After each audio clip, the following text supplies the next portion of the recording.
You're watching Past the Wire TV.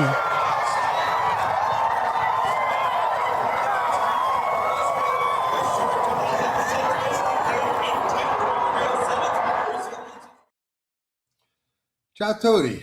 I hope everybody is well. We're back with another Past the Wire TV Thorograph show. Our race of the week this week is the Las Flores from Santa Anita on Sunday, not Saturday. So even though we're doing the show a little bit late, we got an extra day because usually we do a race on Saturday. This week we're doing it on Sunday. So we're behind schedule, but not really behind schedule because of that that extra day. So we're going to look at the Thorograph numbers and patterns.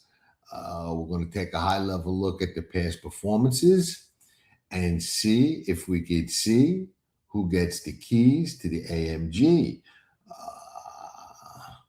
I think we're going to be able to do it. So with that, let's take a quick, and I mean quick, 1-minute break, and we will come back with the show.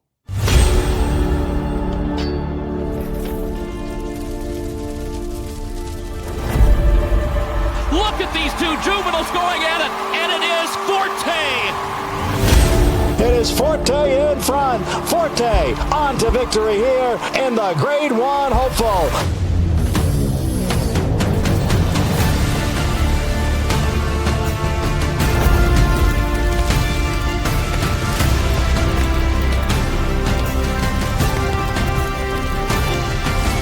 The two of them coming down to the wire. Forte on the outside, and Forte to win the Breeders' Cup Juvenile. Forte starts to gather in the top horses. This is going to be very close, but the champion prevails. Forte wins.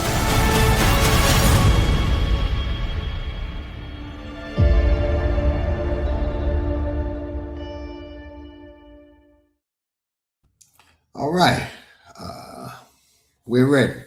You know, it was a little tough this week to come up with the race that I wanted to do.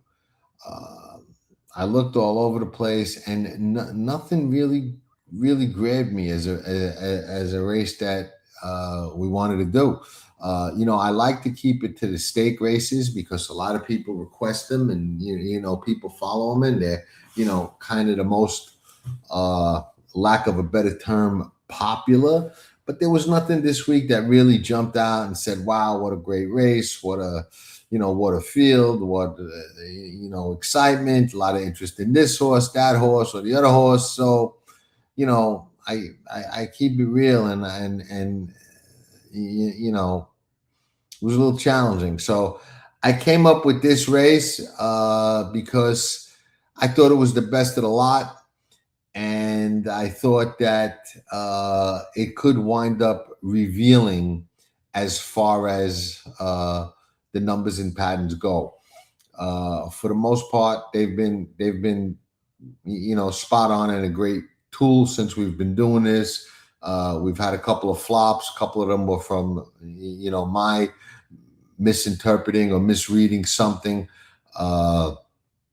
but really the numbers have been spot on, and you can get them free at Thorograph, the Past the Wire Race of the Week, or follow the links from Past the Wire over there, and you get the Thorograph numbers for free. So you have them for these races that we do. Now, to help me going forward, please, any races you want on the calendar, let me know as much in advance as you can. And I'll try and get them done. I'm definitely planning to do the Pegasus, obviously, and some other races. But if you've got a preference or something that you want to see, let me know, and we'll try and get them on the calendar and make sure that we do them. And that means that you get the Thorographs for free for those days as well. So it's a win-win-win across the board. So with that, let's get into this race and see what we can decipher. Okay, we got not a big field, but we've got fillies going. I think seven furlongs at Santa Anita, They're in full swing for their winter meet now after those, rain delays. And Bob Baffert has one from the rail. That's not the typical type of Bob Baffert horse that we see. We've got an Argentine import and bred in Udi. No starts at 2, a bunch of starts at 3, but no numbers there. And then comes here for the 4-year-old campaign and runs a 9 1/4 at Del Mar in the summertime. And then, moving into the fall, gets eased with an 18 1/4. So not the typical type of Bob horse, but I will say this. He doesn't bring horses here and doesn't take horses from people who bring them here that he doesn't think belong and or can compete. So that's number one. He's not looking to fill stalls. So there's got to be something about this one that he likes or believes that she can be competitive against this type.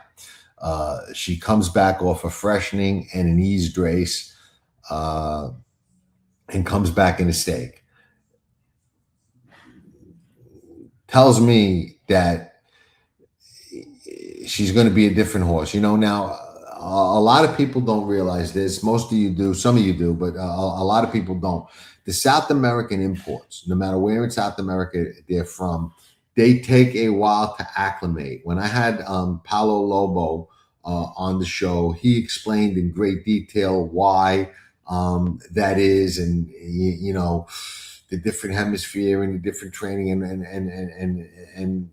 the nuts and bolts of it is it takes a while for these South American imports to acclimate to the United States. I got to say that the time off has done her good and has helped with that process. So we've got that 9 1/4. We've got the 18 1/4 eased race. I say she goes forward and goes past the 9 1/4 and is a better horse now than she was then. How much past? I would say 2-3 points, which puts her in the 5 or 6 range. And as we go forward, we'll see if that's good enough to win the race. And then we'll look at the past performances and try and put it all together. So we got Udi from the rail we think is going forward, or at least I think is going forward. And if you think something else, put in the comments, let us know. And, it'll be an interesting thing to dissect on the next show and see who's right and who's wrong and how it played out. Thermal from John Sadler. Early speed type. And interesting, this is a filly that early on, even though she wasn't running fast numbers at 2, I thought she was going to turn out to be pretty good. She's not really delivered on the hope that I had. At 2, she really wasn't doing anything that great. 11 1/2, 17 3/4, 11 1/2, 11 1/2. Didn't run at 3. Came back at 4. Didn't go past her number at first, but then kind of got better. 14 1/4, 9 1/2, 9 3/4, lays off, comes back a couple of months later, 10 3/4, 11, 10 1/2, and then bang, last time out runs a 4 1/2. By far her best number. Kind of on the surface screams bounce. Regress. 6 points forward off a lot of races this year. All of a sudden throws that really, really fast one. She's been at Santa Anita before. We can't say, well, she just loved the track and freaked over it. So I'm going to say on the surface, on the surface, and my vote is going to be towards a regression and a bounce. And if you've been watching these shows, I don't like to take horses, even horses that I think can bounce and win, but I don't generally like to take horses that I think are coming to a regression or going the wrong way on the pattern. But I will say that there is a chance that this one maybe is just getting good now and may stay around that number. Maybe the potential that I saw early on is coming to fruition. Doubt it. I'm going to go with the regression, but if I'm wrong on the regression and she does run back close to that, I'm not going to be that shocked. I'm really not. Margarita Girl, Mark Glatt, 2 years old. What do we got? We got 6.5, regresses to a 16 and I'm sorry, 6.25, regresses to a 16.25. Comes back at 3, 6, 6, nice pattern, clunker, 12.5 regression, then goes back to the 6. Now his first time 4-year-old, off a little bit of a layoff. That last 6 was in August at Del Mar. During the Pacific Classic Summer meet, their premier meet, really. This looks to me, I apologize, like a filly that can go forward, but forward enough off the 6. I'm going to say, yeah, Margarita Girl's got the potential. I mean, what does she got to do? 1-2 points forward puts her right in the mix and right where we think Udi can go at her best. So let's see if anybody is better than that. Now, another interesting little tweak to this race. We got Mawu, okay? Another one coming in from Bob. Another one, not your typical Bob type horse. Was not running very fast at 2. Vet scratch in her second start. So we got 12.5, vet scratch, 12.5, 15 3/4. That's not fast for a Bob filly. Comes back at 3. Well, doesn't really come back at 3. Comes back eased and then vet scratch. Now comes back at 4. So what do we got? We got two horses coming off the bench, looking to really turn things around. With Bob Baffert, that's always a possibility and always a danger. But strictly right now, looking at the numbers and patterns, she's a pass for me. Magnificat, very lightly raced, but in my opinion, maybe the best pattern in the race. We got nothing at 2. At 3, we got 12, 7, 7. I love those paired, not too fast, not too slow, those paired steady numbers. First time out at 4, Omaha Beach, lightly raced, Spendthrift Farm, who's been winning everything. But Magnificat has a really good pattern, is 2 for 2 on the dirt rather, and I think off the paired 7s on the dirt once again, Magnificat is going to go forward and be a major player in the Las Flores Sunday at Santa Anita. Clip that. No bad beats. I don't know who that horse was named for, because everybody on this show and watching this show has had their share of bad beats. So no bad beats, we wish. We've all had them. This one just looks a little too slow for me. We got 12, 15.5 at 2. We got 15.25, 13, 12, eased, then comes back off a long layoff and a 13 at Zia Park. Coming back at 4, just looks too slow. Another one who's got an eased on their resume. So we got 3 fillies in here out of a small field that all have some glaring issues on their resumes that are not all that attractive. Don't Tell Our Wives from the outside, Leonard Powell. Another one looks a little on the slow side, a pass for me. We got a green start at 2, 23.5, goes to a 16 at 3, 21.25, 12, 12, 12, 10.75, 11.75, 23 and 3/4. I mean, she's in the 10 to 12 range consistently, or throws in a clunker.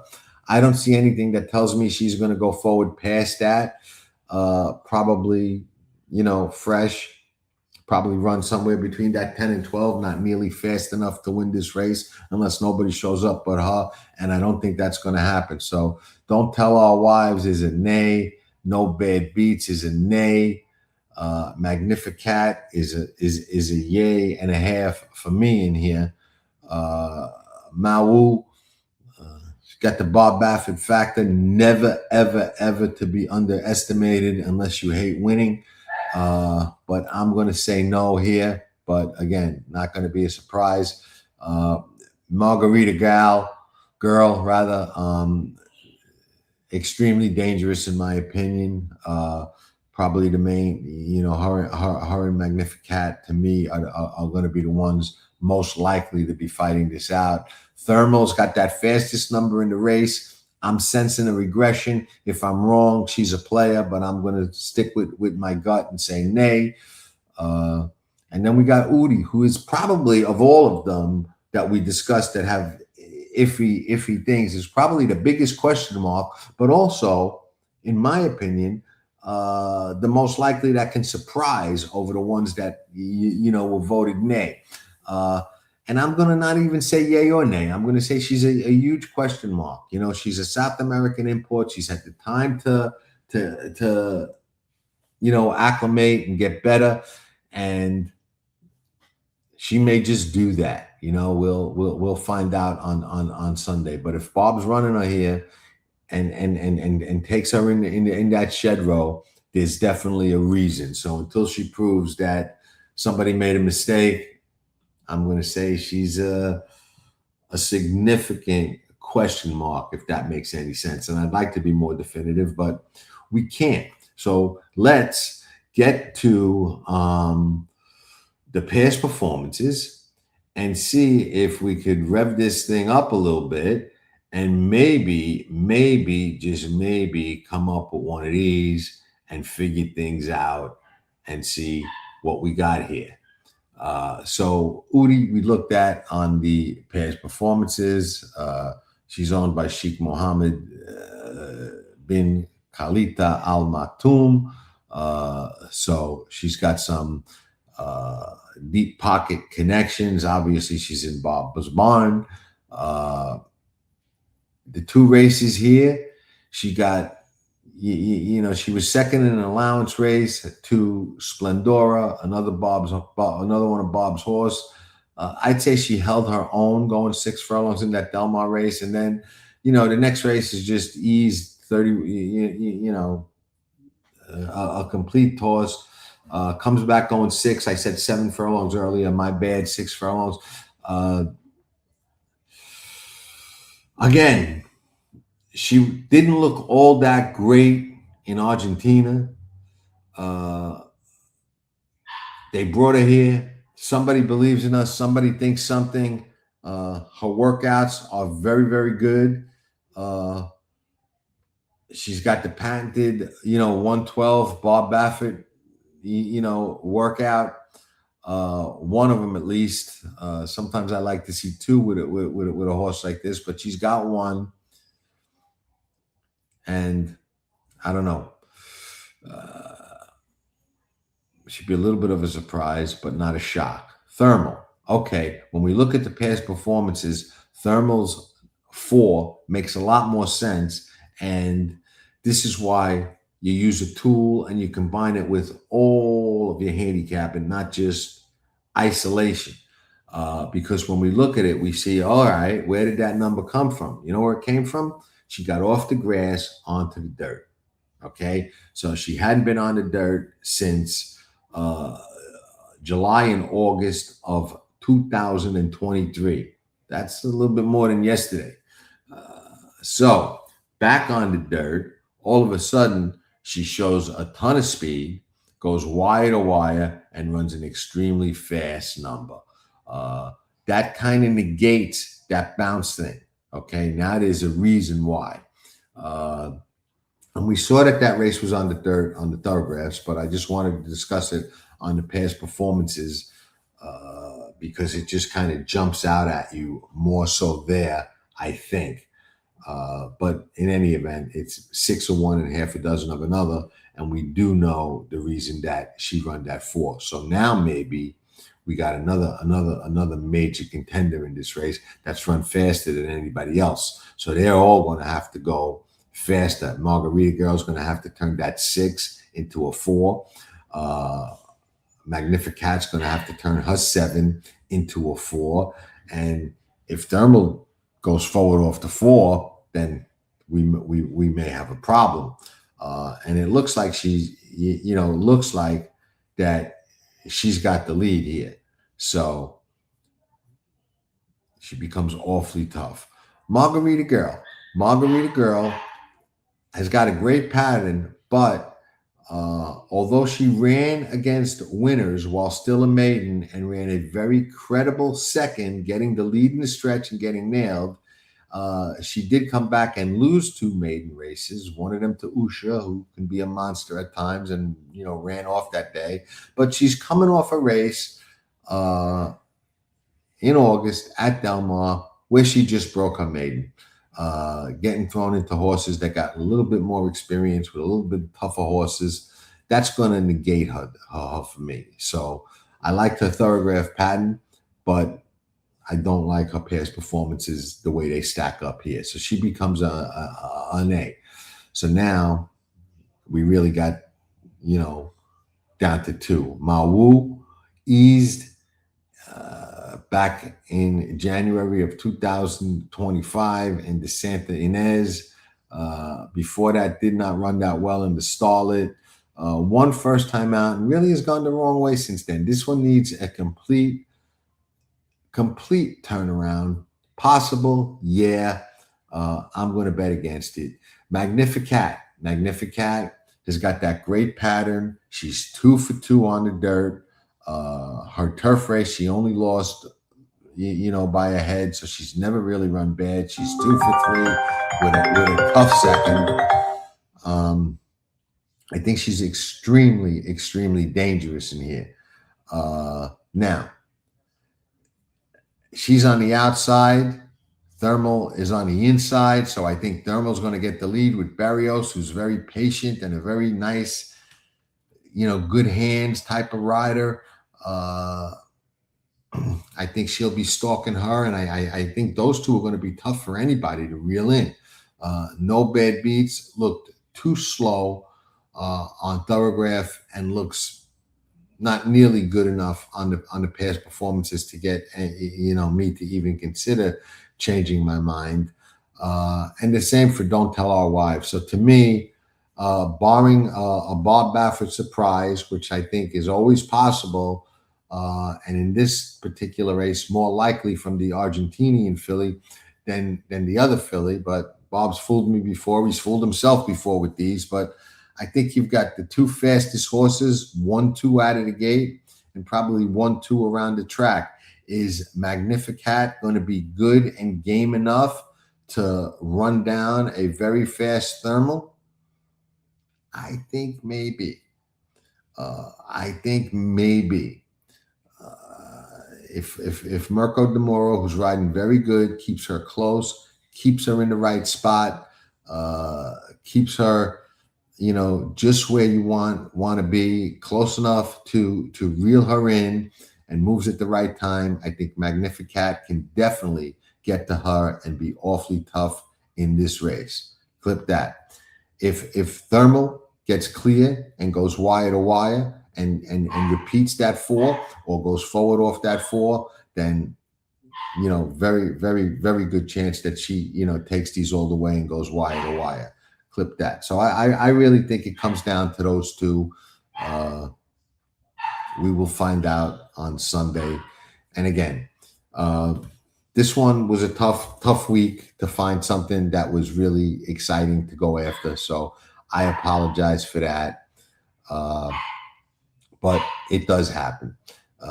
If not this weekend, in the near future, we will be running away the way we like to run away, the way we always hope to run away, like we stole the money.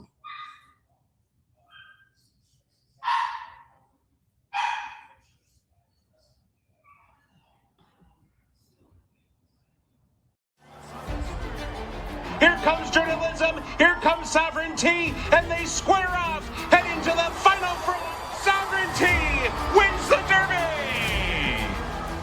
You're watching Past the Wire TV. Hit that like button and subscribe to Past the Wire TV.